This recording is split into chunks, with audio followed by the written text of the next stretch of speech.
പുറപ്പാട് പുസ്തകം 29 അധ്യായം. അവർ എനിക്ക് പുരോഹിത ശുശ്രൂഷ ചെയ്യുവാൻ അവരെ ശുദ്ധീകരിക്കേണ്ടതിന് നീ അവർക്ക് ചെയ്യേണ്ടതെന്തെന്നാൽ, ഒരു കാളക്കിടാവിനെയും ഊനമില്ലാത്ത 2 ആട്ടുകൊറ്റനെയും പുളിപ്പില്ലാത്ത അപ്പവും എണ്ണ ചേർത്ത പുളിപ്പില്ലാത്ത ദോശകളും എണ്ണ പുരട്ടിയ പുളിപ്പില്ലാത്ത വടകളും എടുക്കണം. കോതമ്പ് മാവുകൊണ്ട് അവ ഉണ്ടാക്കേണം. അവ ഒരു കുട്ടയിൽ വെച്ച് കാളയോടും 2 ആട്ടുകൊറ്റനോടും കൂടെ കുട്ടയിൽ കൊണ്ടുവരേണം.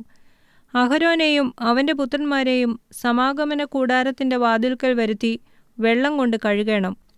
പിന്നെ വസ്ത്രമെടുത്ത് അഹരോനെ ഉള്ളം കൈയും ഏഫോദിൻ്റെ അങ്കിയും ഏഫോദും പതക്കവും ധരിപ്പിച്ച് അവൻ്റെ അരയ്ക്ക് ഏഫോദിൻ്റെ നടുക്കെട്ട് കെട്ടണം.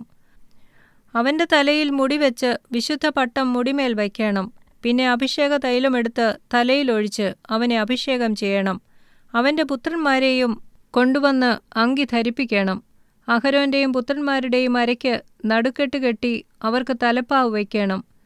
പൗരോഹിത്യം അവർക്ക് നിത്യ അവകാശമായിരിക്കണം. പിന്നെ നീ അഹരോനും അവൻ്റെ പുത്രന്മാർക്കും കരപൂരണം ചെയ്യണം. നീ കാളയെ സമാഗമന കൂടാരത്തിൻ്റെ മുമ്പാകെ വരുത്തേണം.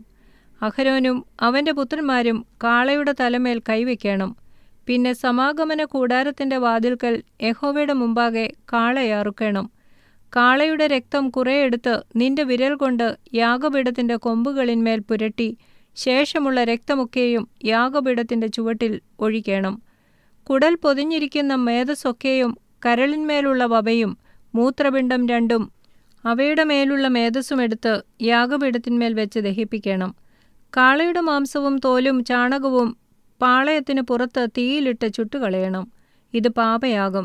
പിന്നെ ഒരു ആട്ടുകൊറ്റനെ എടുക്കണം. അഹരോനും അവൻ്റെ പുത്രന്മാരും ആട്ടുകൊറ്റൻ്റെ തലമേൽ കൈവയ്ക്കണം. ആട്ടുകൊറ്റനെ അറുത്ത് അതിൻ്റെ രക്തമെടുത്ത് യാഗപീഠത്തിന്മേൽ ചുറ്റും തളിക്കണം.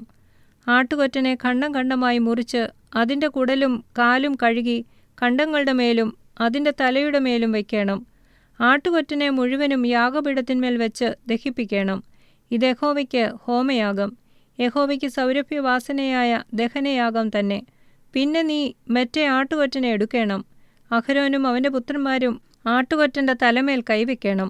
ആട്ടുകൊറ്റനെ അറുത്ത് അതിൻ്റെ രക്തം കുറെ എടുത്ത് അഹരോൻ്റെ വലത്തെ കാതിനും അവൻ്റെ പുത്രന്മാരുടെ വലത്തെ കാതിനും അവരുടെ വലത്തെ കൈയുടെ പെരുവിരലിനും വലത്തെ കാലിൻ്റെ പെരുവിരലിനും പുരട്ടി രക്തം യാഗപീഠത്തിന്മേൽ ചുറ്റും തളിക്കണം. പിന്നെ നീ യാഗപീഠത്തിന്മേലുള്ള രക്തവും അഭിഷേക തൈലവും കുറേശ്ശെ എടുത്ത് അഹരോൻ്റെ മേലും അവൻ്റെ വസ്ത്രത്തിന്മേലും അവൻ്റെ പുത്രന്മാരുടെ മേലും അവരുടെ വസ്ത്രത്തിന്മേലും തളിക്കണം. ഇങ്ങനെ അവനും അവൻ്റെ വസ്ത്രവും അവൻ്റെ പുത്രന്മാരും അവരുടെ വസ്ത്രവും ശുദ്ധീകരിക്കപ്പെടും. അത് കരപൂരണത്തിൻ്റെ ആട്ടുകൊറ്റൻ ആകൊണ്ട് നീ അതിൻ്റെ മേധസ്സ് തടിച്ച വാലും കുടൽ പൊതിഞ്ഞിരിക്കുന്ന മേധസ്സും കരളിന്മേലുള്ള വപയും മൂത്രപിണ്ഡം 2 അവയുടെ മേലുള്ള മേധസ്സും വലത്തെ കൈകുറുകും യഹോവയുടെ മുമ്പാകെ വെച്ചിരിക്കുന്ന പുളിപ്പില്ലാത്ത അപ്പത്തിൻ്റെ കുട്ടയിൽ നിന്ന് ഒരപ്പവും എണ്ണ പകർന്ന അപ്പമായ ഒരു ദോശയും ഒരു വടയും എടുക്കണം. അതൊക്കെയും അഹരോൻ്റെ കയ്യിലും അവൻ്റെ പുത്രന്മാരുടെ കയ്യിലും വെച്ച് യഹോവയുടെ സന്നിധിയിൽ നീരാജനാർപ്പണമായി നീരാജനം ചെയ്യണം. പിന്നെ അവരുടെ കയ്യിൽ നിന്ന് അവ വാങ്ങി യാഗപീഠത്തിന്മേൽ ഹോമയാഗത്തിനു മീതെ യഹോവയുടെ സന്നിധിയിൽ സൗരഭ്യവാസനയായി ദഹിപ്പിക്കണം. ഇത് യഹോവയ്ക്ക് ദഹനയാഗം. പിന്നെ അഹരോൻ്റെ കരപൂരണത്തിനുള്ള ആട്ടുകൊറ്റൻ്റെ നെഞ്ച് എടുത്ത് യഹോവയുടെ സന്നിധിയിൽ നീരാജനാർപ്പണമായി നീരാജനം ചെയ്യണം. അത് നിന്റെ ഓഹരിയായിരിക്കും. അഹരോൻ്റെയും അവൻ്റെ പുത്രന്മാരുടെയും കരപൂരണത്തിനുള്ള ആട്ടുകൊറ്റൻ്റെ നീരാജനവും ഉദർച്ചയുമായി നീരാജനാർപ്പണമായ നെഞ്ചും ഉദർച്ചാർപ്പണമായ കൈകുറുകും നീ ശുദ്ധീകരിക്കണം. അത് ഉദർച്ചാർപ്പണമാകൊണ്ട് ഇസ്രായേൽ മക്കളുടെ പക്കൽ നിന്ന് നിത്യ അവകാശമായിട്ട് അഹരോനും അവൻ്റെ പുത്രന്മാർക്കും ഉള്ളതായിരിക്കണം. അത് ഇസ്രായേൽ മക്കൾ അർപ്പിക്കുന്ന സമാധാനയാഗത്തിൻ്റെ ഉദർച്ചാർപ്പണമായി യഹോവയ്ക്കുള്ള ഉദർച്ചാർപ്പണം തന്നെയായിരിക്കണം. അഹരോൻ്റെ വിശുദ്ധ വസ്ത്രം അവൻ്റെ ശേഷം അവൻ്റെ പുത്രന്മാർക്കുള്ളതാകണം.